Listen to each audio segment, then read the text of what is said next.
This is my 1964 Princeton Reverb kit amp that I built, which is a Frankenstein of a Mojo Tone kit and a few other things. It took about a year to do, on and off, 6 months, 9 months sitting off.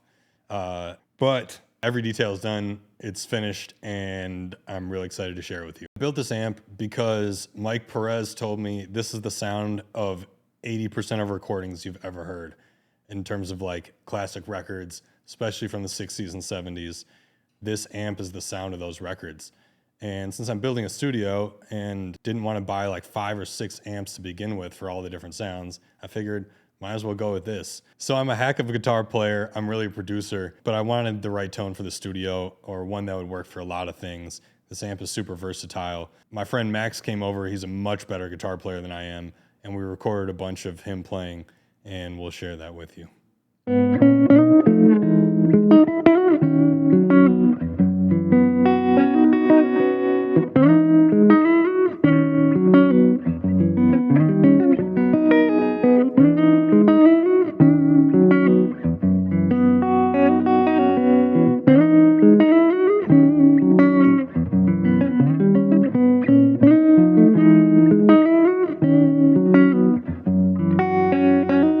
Let's see, I gotta be able to play something.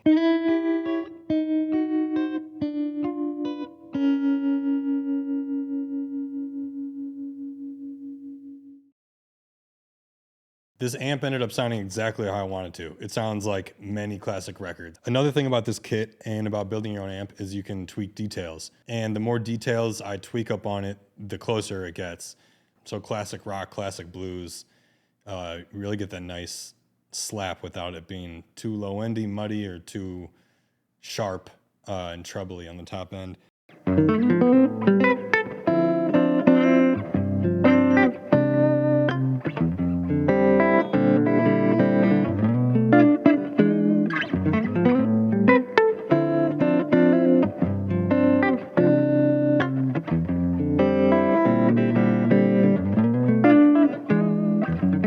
Earlier today, I swapped 2 other preamp tubes, positions 3 and 4. I switched from the TAD tubes to the RCA tubes so that all 3 of them were matching. The sound really started getting more that vintage voicing. The other huge part of the sound that changed are all the transformers. They're all different from the ones that come from the Mojo Tone kit.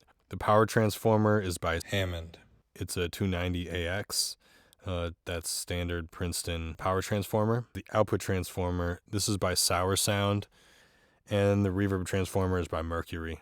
There are 3 main capacitors or groups of capacitors that I changed. The first is, and probably the most important, are the coupling caps. They're the big blue Sozo capacitors on my build. Originally, the amp came with the yellow mustard caps from Mojo Tone. There's a bunch of different options you can use. There's orange drop caps, there's all kinds of things. I went with the Sozo ones. For the electrolytic capacitors, I use Jupiter ones, and then there's a J&T capacitor on the small board up top. The last capacitor that I changed is the can capacitor. It came with the Mojo Tone one, but I ended up switching it with another one. And I've heard this is not the most important in terms of tone, but it looks kind of cool to me. One of the most important details that I tweaked was the tremolo. I both slowed down the speed of it and I made the intensity much stronger. When I started with this amp, the tremolo sounded at maximum depth, about what this does at a 3 or 4. So I'll show you nothing. That's about 4, which I think is about the maximum it sounded like before the modification.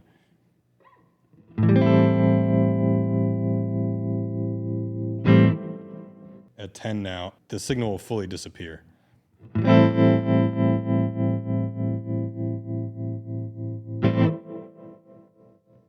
With the reverb and the tremolo blending on the tail, it's almost a delay effect because it's rhythmic and it has a tail.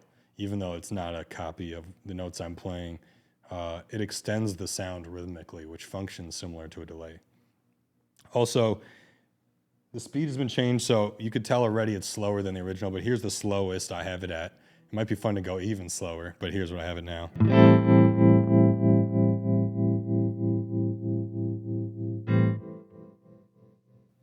And here's middle speed.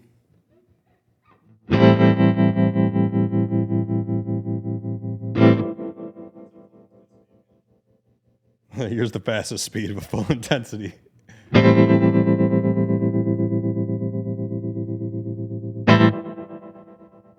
So I still have my full fastest speed, but I have much more deep and slower bass speed.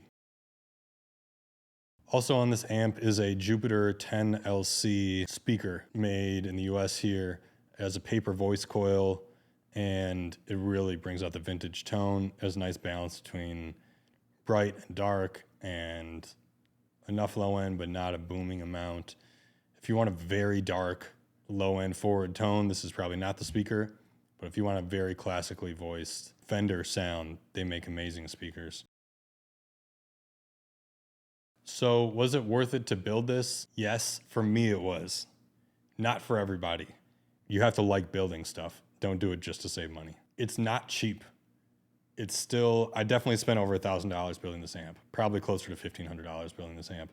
So it's definitely not cheap, but it's definitely the quality of an amp that costs a lot more. If you want the exact specs that you want in an amp quickly for a good price, I'd probably look for someone else's DIY project.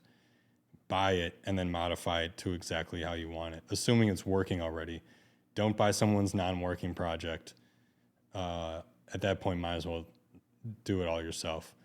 But if you want certain capacitors and certain tubes, but you don't want the full build, go buy a Fender amp and modify it, or go buy someone else's kit and modify it, or go buy a vintage one, or one of the high-end companies that builds like a kit style hand-wired amp that'll be expensive, but you can go get it. This is not a quick project. Having built pieces of electronic in all different fields of audio, tube EQs, regular EQs, compressors, lots of guitar pedals, this is by far the hardest because there's a lot more places to make a mistake, both in terms of the quality of your soldering. It has to be much better on this. That was something I did not understand. I thought it'd be similar to circuit boards where it's a very quick solder. It's not the case. When you're hand wiring everything, it's not like a circuit board where the parts just drop in and they go in the right place. Not only can your parts be incorrect, but your wiring can also be incorrect. So there's many more things that can go wrong.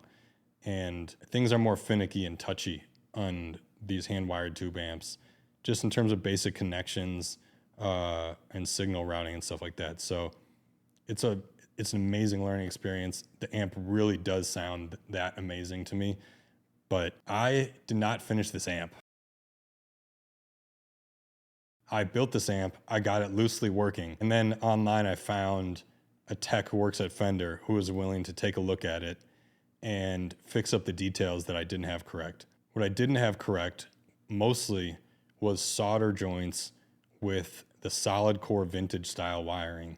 That wire is very challenging to work with and does not take to the solder the way most other wire or just electronic parts do, from my experience. You would want a wider tip that gets hotter on your soldering iron, and you really have to heat the part up good while still not burning it out. So it's tricky in that way. Mauricio is the guy who finished the amp.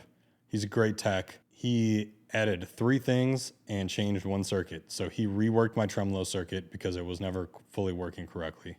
That was the biggest thing he did.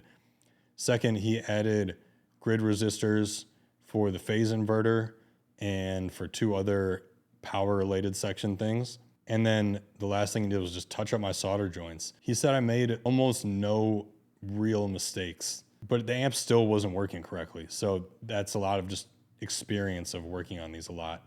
So I had it right, but usually it doesn't go wrong if you have it right with electronics. Generally it's because my solder points were weak and maybe 1 or 2 other little details. I think the main thing was the tools I was using. I needed a wider tip soldering iron for this. Oh, a very cool bonus, because Mauricio is a real Fender tech, I have a real Fender plate with a real Princeton badge on it, the way you'd get it from the hand-wired Fender shop. Recently, I've been using this Beyer. This is a classic guitar amp mic. It's a ribbon that can take high signal levels. It's most famously used on Jimi Hendrix recordings. I really do like it on this amp. It makes the amp sound big and it has a softer edge and a bit more compression. I think we'll do another video in the future where we compare different mics on this amp, but generally this mic sounds great.